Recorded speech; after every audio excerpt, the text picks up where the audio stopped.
चलिए दोस्तों बात करते हैं चैप्टर गति का क्वेश्चन नंबर तीसरा। क्या कह रहा है क्वेश्चन, समझना मेरी बात को। कह रहा है राम 90 मीटर लंबे, देखो यहाँ पे 90 मीटर जो दिया गया है वो आपका इंपॉर्टेंट। राम 90 मीटर लंबे तालाब, तालाब की लंबाई कितनी दी गई है,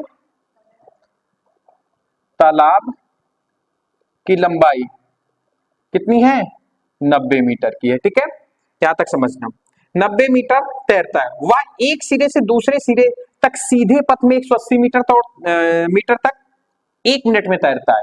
मतलब उसने डिस्टेंस कितनी तय किया है, दूरी, कुल दूरी, कुल दूरी। कुछ दिमाग चल रहा है आप लोगों का इसमें, बहुत अच्छा क्वेश्चन है ये। समय कितना है, 1 मिनट। सबसे पहले तो ये मिनट में है तो इसको सेकंड में बदलो। 1 मिनट में कितने सेकंड होते हैं, 60 सेकंड। तो एक काम तो हमने कर लिया, सभी के मात्रा एक ही पक्ष में कर लिए। ठीक है, यहां तक बात समझ में आई आपको। अब मेरी बात गौर से समझना। देखो तालाब की लंबाई कितनी है, 90 मीटर की है। जैसे मैंने कहा कि हमारे गांव में एक ऐसा तालाब है जिसकी लंबाई कितनी है, 90 मीटर की। ठीक है, अब क्वेश्चन ने क्या कहा है, एक सीधी रेखा में वो कितना तैर रहा है, 180। तो 180 कहां तैरेगा ये बताओ मुझे, सीधे तो 90 ही है, कैसे 20 सीधी रेखा में चल रहा है।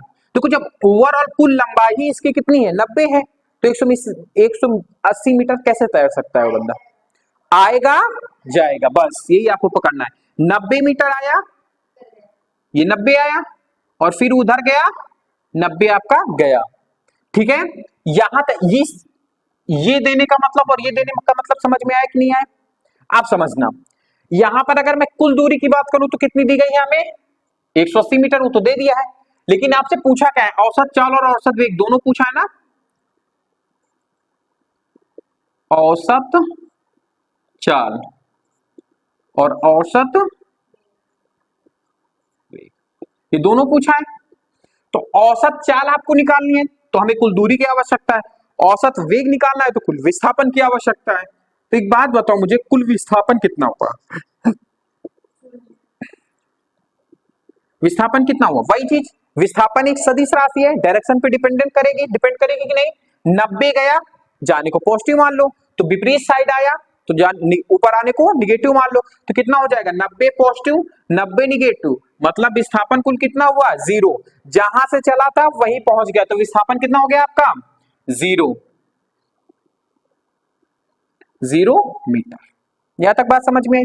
अब आप औसत चाल लगा दो, तो औसत चाल कुल दूरी बटे कुल समय, यही सूत्र होता है, कुल दूरी बटे कुल समय। देखो मेरी बात आप ध्यान से समझना, मैं हर क्वेश्चन में औसत का कोई भी आएगा क्वेश्चन तो उसमें मैं सूत्र जरूर लिखूंगा जिससे आपको सूत्र याद हो जाए। यहां तक बात समझ में आई। तो कुल दूरी हमारी कितनी चली गई है, 180। कुल समय कितना लगा है हमारा, 60 सेकंड का। सॉल्व करेंगे तो कितना आ जाएगा, ये मीटर में है, ये सेकंड में है, 3 मीटर पर सेकंड। ये हमारा आ गया औसत चाल। अब बात करते हैं औसत वेग की। औसत वेग इधर बता देता हूं, है ना। यहां पे क्या आएगा आपका, औसत वेग।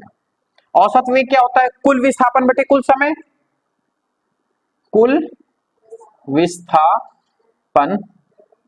अब एक मैंने निंजा टेक्निक बताई थी कि विस्थापन हमेशा वेग के साथ आएगा, क्योंकि इसका भी पहला अक्षर वास्य है, इसका भी पहला अक्षर वास्य है। ठीक है, ये ध्यान रखना, कंफ्यूज मत होना पेपर में कि औसत वेग आया आप औसत चाल का कॉन्सेप्ट लगा के चले आए, या औसत चाल आया औसत वेग का। इसीलिए मैं बार बार फॉर्मूला लिखता हूं और बार बार ये भी दोहरा रहा हूं कि विस्थापन एक आपकी सदिश राशि है, डायरेक्शन पे डिपेंड करेगी। ठीक है, तो कुल दूरी हो गई, कुल विस्थापन हो गया, कुल समय।